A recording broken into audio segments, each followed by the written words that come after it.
நேத்து நம்ம ஈரோட்டுக்கு நம்ம முதலமைச்சர் ஐயா சோலார் பஸ் ஸ்டாண்டுக்கு வந்திருந்தாங்க. இந்த விஷயத்தை கேள்விப்பட்டு நம்ம போகாம இருப்போமா? நாள் நைட்டே கிளம்பி ஆர்வ கோளாறுல அந்த இடத்துக்கு போயிட்டோம். அங்க போனதுக்கு அப்புறம் தான் தெரிஞ்சது ஃபங்க்ஷனுக்கான ஏற்பாடுகள்லாம் அப்பதான் நடந்துட்டு இருந்துச்சு. எங்க 2 பேத்துக்கு என்ன பண்றதுன்னே தெரியல.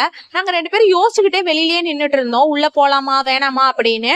அதுக்கப்புறம் தான் தெரிஞ்சது பீப்புள்ஸ் எல்லாருமே உள்ள போய் சுத்தி பார்த்துட்டு தான் இருந்தாங்க. நாங்களும் அப்படியே உள்ள போய் சுத்தி பார்க்க ஆரம்பிச்சிட்டோம். அதுக்கப்புறம் பாத்தீங்க அப்படின்னா சுத்தி பார்த்துட்டு நாங்க வெளியில வரும்போது தான் மனுமாவோட ஃப்ரெண்டு வந்துட்டு அந்த இடத்துல வந்து மேற்பார்வை பண்ணிட்டு இருந்தாரு. அவர்கிட்டதான் நாங்க டீடைல்ஸ் கேட்டோம். அப்ப அவர் தான் எங்களுக்கு சொன்னாரு, இந்த மாதிரி வந்துட்டு முதலமைச்சர் ஐயா நாளைக்கு காலையில தான் வராரு அப்படின்னு. அவர்கிட்ட அப்படியே பேசிட்டு அங்க இருந்து கிளம்பி அப்படியே நாங்க சந்தைக்கு போயிட்டோம். ஏன்னா சந்தையில போய் ஒரு சில திங்ஸ் எல்லாம் வாங்க வேண்டியது இருந்துச்சு.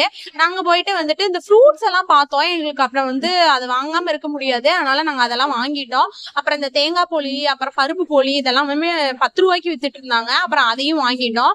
மாதுளம்பழம், நெல்லிக்காய், அப்புறமா இந்த என்னமோ ஒரு காய் பேர் சொன்னாங்க. அது வந்து இழந்த காயின்னு தான் நான் நினைக்கிறேன். அது நான் சாப்பிட்டது இல்ல, டிஃப்ரெண்டா இருந்துச்சு.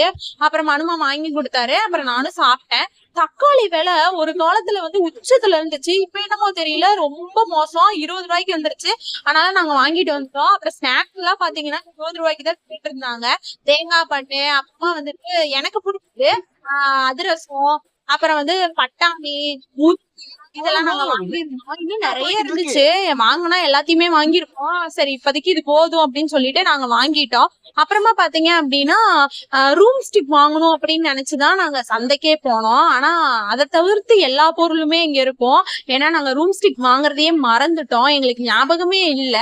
அப்புறமா பாத்தீங்க அப்படின்னா அப்புறம் நாங்க வாங்கிட்டு வந்தது எல்லாமே அப்பயே ஓபன் பண்ணி நாங்க 2 பேரும் சாப்பிட ஆரம்பிச்சிட்டோம்.